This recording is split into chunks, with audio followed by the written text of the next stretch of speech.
Everyone knows about skiing in the winter and often spring skiing, but what about the summer?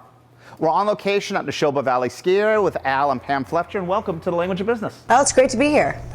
What do you do in the summer?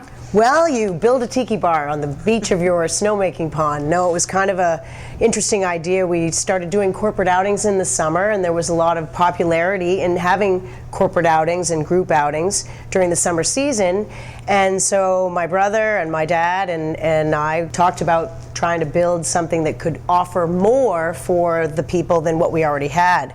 So now we have the Sunset Tiki Bar and Grill, and it's a wonderful way to get outside, enjoy the summer fun. We have games and activities, volleyball, horseshoes, tailgate toss, ladder ball. It's a fun way to get outside and enjoy, some of that summer fun, so to speak. And what is the status of the Tiki Bar now? We're always thinking about going into the summer. How do we figure out some other ways to make it more exciting, add more entertainment, make sure that our food services and our tropical cocktails are up to speed, and try to provide something for the whole family. That's really what it is. What happens in the dead of winter if you don't get a lot of snow? You're hopefully reliant as a ski business on some of these other activities that you have. Not only do we have the Sunset Tiki Bar and Grill, but we also have Witches Woods, which is a haunted Halloween festival, so to speak, through the month of October. And it's a great fun activity, especially for not just the young kids, but adults too as well. They really enjoy getting scared, so to speak.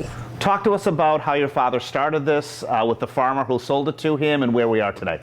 He had a deal just about inked with a gentleman that owned a hill very similar in size to Neshoba, nowhere near as nice a location, and really not quite as nice of a geographical piece of land. But he, at that time, made contact from the gentleman that was a pig farmer that owned this piece of land, and said, hey, I think this would be a better suit for a ski area. He already knew the land because he had hunted and hiked around out here. He literally grew up as a crow flies about 1.5 miles, 2 miles from here, and started to cut a deal on it. And it started with a couple rope tows. Snowmaking, I believe they had either the first or second year. He was very innovative in doing that, and it's grown from there. How has your business changed over the many years that your family has owned Neshoba Valley? Oh, well, when it first started, it was just a rope tow or two, and it opened in '64, and we have now not only the Neshoba Valley Ski Area, but there's the tubing park, which has its own entrance, its own lodge, its own facility. And we also have the Outlook Restaurant and Lounge, which is a fine dining establishment which offers steaks, seafood, pasta, all kinds of dishes. We do corporate outings as well, both at the Outlook Restaurant and Lounge and out at the Snow Tubing Park. So with all of the trails we now have for skiing, with our terrain park, there's a lot of things that we offer at the ski area that have changed dramatically since way back in the day when we first started. As president and CEO, how do the revenues work? Do you make more money in the winter or the summer? Our focus over the last probably 10 or 15 years has been to increase our off-season revenue. The Sunset Tiki Bar and Grill is a big part of that. We also offer a humongous adult volleyball league that runs 4 nights a week, and we run a children's day camp that operates 5 days a week throughout the summer, along with some festivals, some concert festivals, including the Blues and Brews Festival.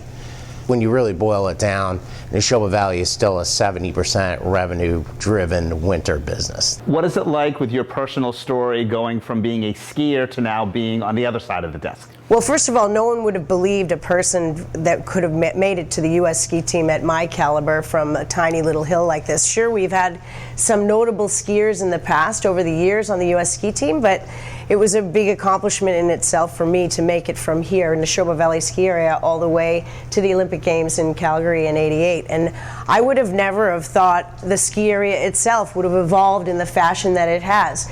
But it's taken a lot of dedication, hard work, and I think the philosophy that my father and my brother have always had over the years is, you put the effort into making a quality experience for people. During the winter, what do you think differentiates Neshoba from your other ski slope competitors? 3 things: location, lessons, and snow conditions. If you look at our snowmaking system today, versus what we had to offer 15 or 20 years ago, it's not even on the same page. We would have about a third of the train we have currently open at maybe a third of the depth. Al, Pam, thank you. Thank you. Thanks a lot. Al and Pam Fletcher, CEO and management team for Neshoba Valley Ski Area.